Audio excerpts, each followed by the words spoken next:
Welcome back to part 2 of this video, misconception about insurance agent. Let's go! Alright!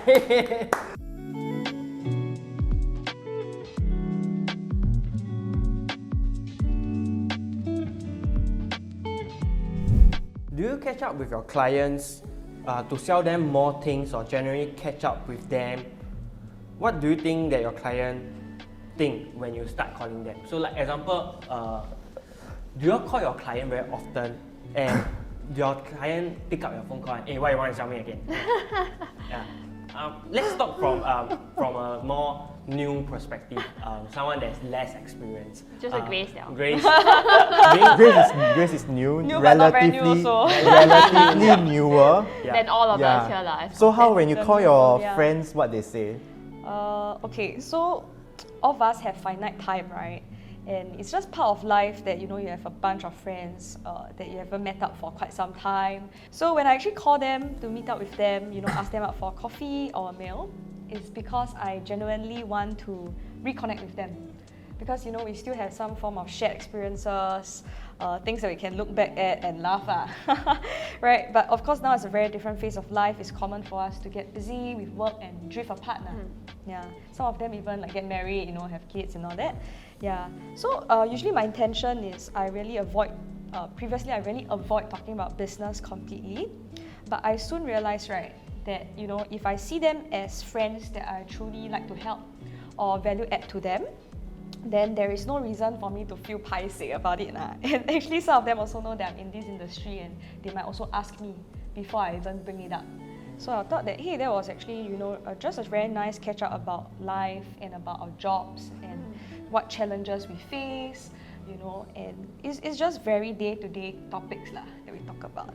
Yeah, so it's something that is quite natural. So Yeah. if I'm your client, I'll be like, hi, okay. I mean, but that is very true. In a very initial stage, for me, I call them very directly lah. So when they pick up my phone call, they won't avoid my phone call because I will straight away say it's business is business. It's the update, it's update. So so they will they won't avoid me. They will just pick up my phone call. Hey, what? Hey. Okay. So I say, hey, it's about business. Then they say, oh, okay, business. Okay, business. Okay, how long will it business. take? Then they pick up. Yes. Too direct, So that happened before with my good friends. Okay, so I call them, hey, why you like that? I said, no lah, disturbing you. But anyway, like nowadays it's slightly different because I'm my existing client. I call them the first thing. Oh, time of the year. I need to meet you again. Okay. Need to reflect on my finances again. So I think it's depending on how you look at it and how your client is. You don't approach like, hey, can we meet up for coffee to catch up with life? If we say that, we mean it. Like maybe we see your Instagram flashy again. Yeah, flashy again. Like you're doing very well. We just want to catch up and know, or flashy being not so good flashy. Then we want to concern to see how we can help you. Being the lobang king of being in insurance, we are more lobang king oriented lah. We know more people. Got a certain connection, got certain network lah. Yeah. Honestly, this is something that I thought about just recently. Like, because I'm in the business for so long, right? So I have clients who are not my friends, who eventually become my clients, and I have friends who are my friends first and then also become clients, right? So You're not friends already. no lah, still friends lah. So I'm just thinking like, if these friends are not my client, would I actually be able to meet them as often as I am right now? Because I have friends who also are not my clients, and it's not that we're not close, but because we are very busy with our lives, right? I mean, everybody has their own life. So these people, it's harder to meet because we all have our own different things going on. But on the other hand, those friends who are my clients, we actually do meet up more often. And in fact, because we are talking about finances and all that, they share with me more personal stuff, and then likewise I would also share with them. So in the end, we became closer. So I feel it's not I feel it's just something you got to be more if you're sincere about it, people won't feel that like, hey, you're taking this friendship for granted, right? So I actually appreciate it that like, oh, my friends are my clients, and because of my work, I actually get to be closer with them on a deeper level, and in fact those are not very close friends, I end up become closer to them also because of work. So Yeah. do your Yeah. clients think then you are selling them something the moment you call them? I don't call, I text. So the moment they see your text, oh no. they don't reply me, they blue tick me. They blue tick you. I think it's very common lah. Because of this industry, because of this work, so it involves like a lot of quite a bit of socializing lah, or rather like getting close together with clients, interacting with them, spending time with them. So that becomes part of my work, and also it's enjoyable lor. Now when I meet my clients and my friends, right, I really like a bit more relaxed, got more time to go and catch up with them, go and ask them more about their life and really get to know them.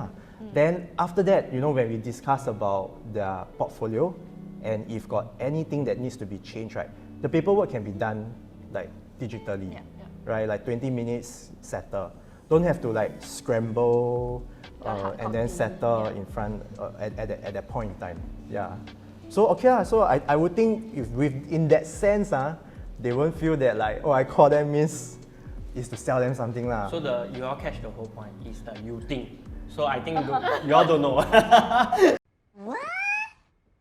Yeah, we don't know also. We also don't know. I think it's a good point. It's a reflection time that when was the last time you actually met your friends? Because you are busy with your family. Okay, take 5 seconds to reflect. Take 5 seconds. Okay, what do you think about the work hard, play hard part of a financial advisor that seems to portray on social media? Do you think it's good or bad for the client or anyone looking at this social media? I feel work hard, play hard, it just means I give my 100% at work so that I can also have my time to give like my 100% when I'm playing. So it sounds very efficient to me, no? Right? I mean, I make sure I do something very, very well so that I have time for other things, right? So to me, I don't see that's anything bad. And I guess one way, like you mentioned, the reason why people have the work hard, play hard method is because like if you want to attract people to the business, you need to sell them the good, right? I mean, in the sales industry, not many people want to join. What's more, insurance sales industry? Nobody's gonna knock on the door and say, "Hey, I want to join you as a FA," right? So then you need to first sell them the benefits. Yeah. Then of course the hard work is something that every job entails. You cannot avoid from that. Yeah. So I think there's really nothing wrong with but like with the work hard, play hard. Yeah. For young people, work hard, play hard would attract, right? No, right? Right? No, I'm young, I would say. I like how you For the younger generation. People approach her for cashew life already, so she actually old already. Like for the younger generation, I would think work hard, play hard young at heart. would attract. I think I do generally realize that there's a rising trend amongst the millennials that we like to become like influencers, inverted commas. We like to post book reviews, videos of us talking on TikTok. Sounds like us. Book review sounds old. You'll be surprised You'll be surprised, yeah. And it's the young people doing that now. Yeah, correct. Doing book reviews. Yeah, they just post on Instagram what books, the ratings, then inspirational quotes from the books. That sounds like self-help books. My mother sending me good morning messages. I Right. think no wonder the person approached you for cashew life. You're mixing with the wrong crowd. No. I mean, Okay the right crowd the good no crowd. self-help books like how to stay motivated, how to make your sales 10x, that kind Oh, wow, of thing. okay. That's something I didn't experience when I was younger. Yeah, and even the 7 tips for productivity, these kind of books. Yeah, so I think even inspirational quotes So I think nowadays, right, we just hope our content can actually inspire or bring value to someone out there through our own personal journey And I think the whole fact is that social media we're able to actually share that much, right? And it becomes a bridge to form connections as well with people that we might not have the time to physically actually meet up And you can actually portray yourself in a more relatable manner as well. So actually for you it's like because you are younger relatively, Right. it becomes like it's not just the financial advisor that have to do this like work hard, play hard Yeah. outlook, right? Yes. Actually, everyone He's doing that. is doing that. Would you say? I would say generally that trend evolves more around self-employed individuals. Yeah, Okay. so like gym trainers, yeah, people who have their own business, yeah, even property agents and financial advisors. So at the end of the day, it still boils down to the Industry. the industry lah, not like Yeah, the self-employed not the lah, self-employed. generation lah. I thought like Yeah. suddenly this new Whole generation. generation of people are doing that. Wow, Work hard, very play hard. work hard, play Hashtag. hard, hashtag, then holistic work-life balance kind of thing. Also a generation thing, I feel, because the older generation just believes in working hard. Yeah. Yeah. Actually, I Yeah. got Y'all don't understand. The older generation. yeah. Actually, my motto is work hard, work hard. No play. Let's hear about it more. No, so I think What this about your weekly soccer nights? Oh. I can explain. is very Hardworking. I'm working out lah, so it's very hard also Working lah. It's working hard lah. Yeah, so I think this aesthetic right really revolves around the trend lah. So just now you were saying right, like why people want to flash their Porsche, their Rolex. Maybe for the the younger generation, they want to show it's more about work-life balance, Right. more about finding the meaning in life. Yeah. So that's where this new kind of aesthetics on social media can play a part as well. Yeah. So then after that you see some advisors on social media, then they'll do like work hard, play hard. Then after that, then they flash the Rolex. So the best of both worlds, they combine everything together. Yeah, then maybe it becomes more attractive, right? So I think depends on what you're looking for. Let's say clients, they more gravitate towards those that are flashier to show that they're doing well, then they will go for that kind of advisor. Then the other kind that is like, okay, every day got motivational quotes, and then they exercise 4 a.m. Or I see some advisors, they really will post like 4 a.m. Go and exercise. And then I feel very guilty. Yeah, because when 4 a.m.? You when mean I 6 see a.m.? Oh, wow. when I see the IG story, right, it's like That's so 11 early. a.m. already. I just woke up only. So Yeah. 10 hours ago, like, huh? They supposed to wake up already. 10 hours ago, You were have kids, it's exercising. different, it's different. They have no kids yet. They So don't. I think that there are also a lot of clients that like want to gravitate towards that. So like you say, it's Kind of like lifestyle, yeah. micro influencers, right? I guess it's values that they are showing, Yeah. like the values that they embody, which is consistency, discipline, hard work. Like exercising at 6 a.m., let's face it, none of us, or majority of us, wouldn't actually do it on a daily basis. Yep. And I think that is part of building your personal branding on social media. Of course, you have to live it, not just show it.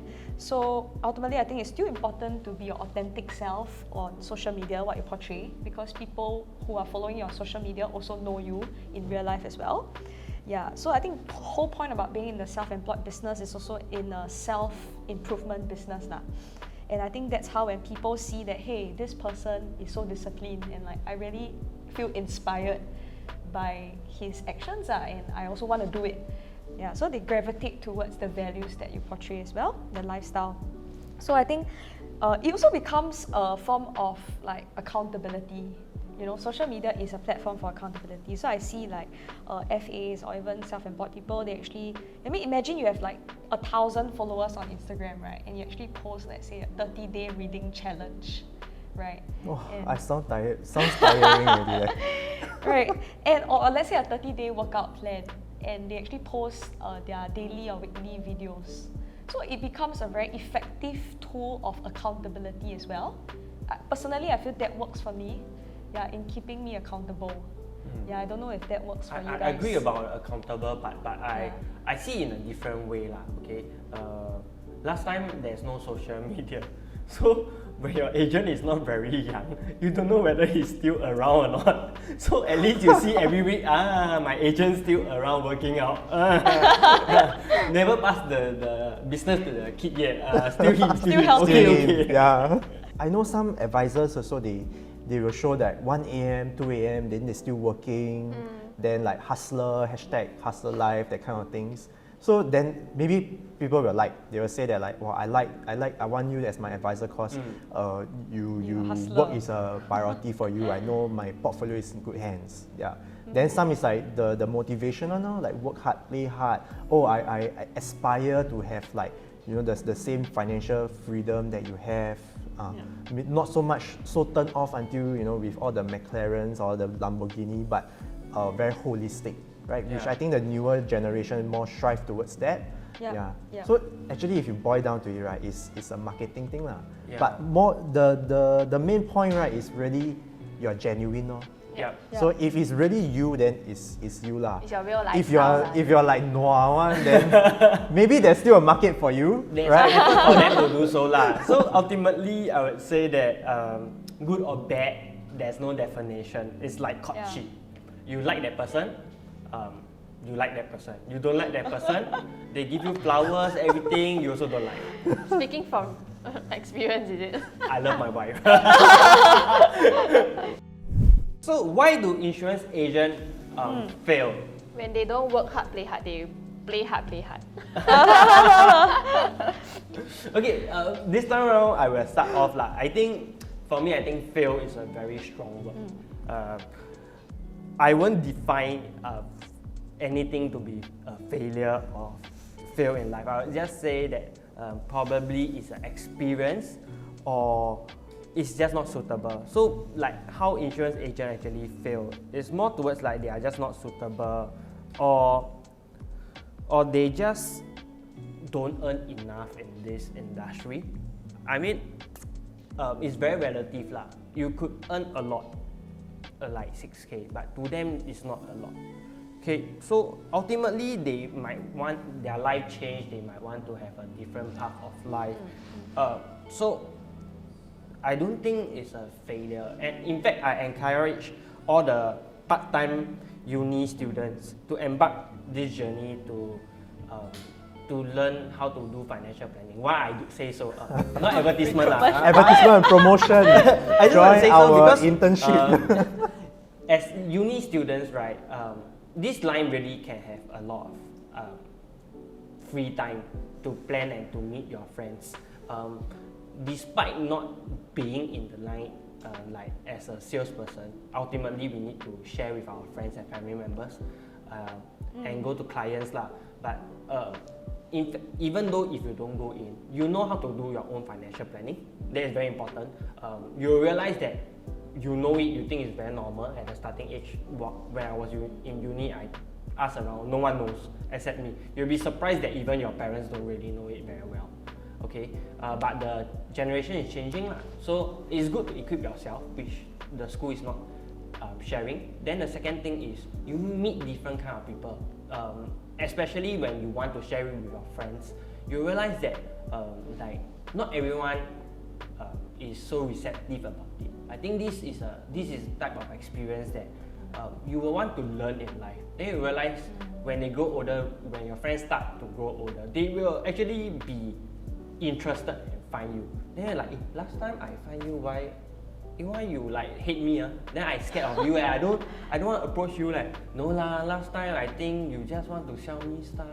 Then like, no lah, I just want to share, learn, get some experience. That was my exact experience when I came into this line. So I think it's a fantastic experience. Going back to failure, you fail, then after uni, then find a job. Since your focus is not, it's like an internship, but this internship I think give you a lot of different kind of values. Yeah, so being in the self-employed industry also, I think you have a lot of control. There's definitely pros and definitely cons, right? So yes, there's a lot of flexibility. You are taking control of the business. You have to be accountable to yourself. But at the other side, the flip side of the coin, right, is that you definitely need to have the resilience, because there is no one there to actually force you to work as hard as you would like to. And I guess people also often ask me, hey, insurance agents got base pay or not? Right? So they always thought that we have. Some of them think that we do lah, but actually we don't lah. Yeah, so precisely the struggle comes in where how you're gonna feed yourself, right? And I think why agents fail, there can be many reasons. Some of them leave the industry because they don't have a good support system. They might not have a good mentor to guide them along. I think failure is also not a universal standard, and everyone has their own definition of success to them. as long as you try your best, right? I think that's the most important lah. But from my observation, the two reasons for failure usually first is mindset and skill set lah. Well, you like TED Talk eh? Welcome having a to sore throat, Grace. having a sore throat. Welcome to Grace TED Talk. Inspirational. Yeah. The millennials. For millennials, yeah. Inspirational. I mean, it's two things. Usually, it's mindset and skill set. You see, you spoil your flow. See, Dodo actually distract me already. Okay, don't know what you think that. Okay. Actually, just now you can mentioned. take over the TED Talk. Yeah, I take over your TED Talk. Yeah. Actually, just now you mentioned about the university thing, right? About doing this. I think it's a really very good Because you example. started off Because I'm also from there. uni, right? And, Yeah. and like what you say, Lord, a lot of valid points are like knowing more people. And then for me, I think one thing really attractive is that I do more adulting stuff, right? Cause like I come from like, okay, so secondary school, then JC, then after that army. It's really like play lah. Playing your entire life lah. Then after that, Your entire life, not our entire life. my just I speak For yourself. for myself only. So when I come into this industry, then I actually learn like home planning, BTO renovation, wedding, budgeting, family planning, and all the way wills, trust, and all that stuff, right? So then it's a good opportunity to fail lor, because like what you say, if can't do well during this period, then so be it, right? But during this period, suddenly you learn a lot of things, and then you actually know a lot of people, and you get to know even more. Yeah. Then there was one time, I think recently, I just reconnected with someone from secondary school. So it's like totally lost touch there. Then it was actually like a lead. Then we set appointment. Then when Zoom, then the person log in, right? Then I see his face. Hey, I know you like from where? So it's like got goosebumps, because if I'm in engineering, like how will I know this person? Like a bit harder, right? So if you have this opportunity, then you take it, you try, and then of course must have a good mentor, good systems, like what Grace mentioned in her TED Talk just now, right? So if all this is good, then good lah, yeah. But I think, right, back to this question, like why people think, you join this career, then you sure very high chance to fail. Why would people think that way, right? I think because this career is sure will have failure one at some point. Right, I think everyone also have lah. Is you do something bad, or like rejection, or like objection, then it's a little bit like a failure ma, right? So at this point, right, I like got one quote lah. Because when I see the question like why people keep saying insurance agent, this business very hard lah, sure fail one lah, right? Then it reminds me of like the Dark Knight Rises. The Batman one, then the Alfred say to the Bruce Wayne, why do we fall? Why? Wait, I see my notes. You say, It's an iconic quote there. So that we can learn to pick ourselves up. Oh. Yes. Yeah. Right. So it's like the action very wrong, sir. Very wrong. I just didn't want to say it. So it's like Well, so it's inspirational. that's something that is like we fail, we handle objection, we fail, then we learn to be better lah. Yeah. Then why do we ultimately fail is because we decided that we stopped trying, right? So I think it only reserves to those advisors that like they stop trying, then they realize not suitable. But I think even for those that are still in the industry, those that are still doing well, there's definitely we still bound to have failures. We should meet some form of rejection, objection, that kind of. But it's how we it's how we pick ourselves up after that, lor. Yeah. So you're saying it's like an entrepreneur It's business, an entrepreneur right? journey lah. Correct. So Yeah. even the biggest entrepreneurs, they also face obstacles in their business. Right. Yeah. So shall we go back to your TED Talk? Actually, I think I'm done though. So let's, You guys still let wanna me hear end my it TED off Talk? then. I think failure is not. Okay, wait. I just wanted to ask, like, given that you have in the position where you've recruited people, right? People who have left, people who have stayed on and are successful. Maybe we talk about like the traits. Are there like common traits? We don't go so deep, what motivation, all that. We talk about like And the TED on Talk. the first level. Is there like a certain traits of an individual that would help Them succeed. that would be an advantage to be in the career, and there are certain traits of people that are like totally not suitable. Well, but very biased to ask me because, right, like from my position, like I'm a FSD, a financial services director. So my thinking is like, you never listen to me. It's not that I got a hard and fast rule, but it's more of like, okay, you want to do your way, right? So I want to help you expand on it. How can I help you expand on it? Then, okay, this method may not really work, but if you want to try, you need to work maybe a lot harder, or you need to tweak, right? So I think we all know me lah. I don't like enforce like there's only one method kind of thing. Yeah. So if you ask me why at the end of the day, any of some of our advisors that give up on this career, is because maybe they didn't listen to their mentor. Yeah. In terms of like how the mentor can help. Because if you really join, right, as much as you want to do it on your own, is a entrepreneurship. Right. You have your own free style, but actually experience very, very important. Right, you still need a good foundation, A like good- a skeleton for Yes, you to you need a follow. good foundation to follow, Yeah. and then you need someone to really guide, To guide you along. Yeah, You need to So be- cannot be too stubborn. Yeah. probably. That's I think stubborn is a probably strong word. Open-minded. must to- be more open-minded. Yes, Yeah. don't be too fixated in your own Yeah. style. Listen to the advice that Must the be willing to mentor is- learn. Right. But also very funny, right? Like if you join the person, then you don't listen to the person, then you join the the person person for what?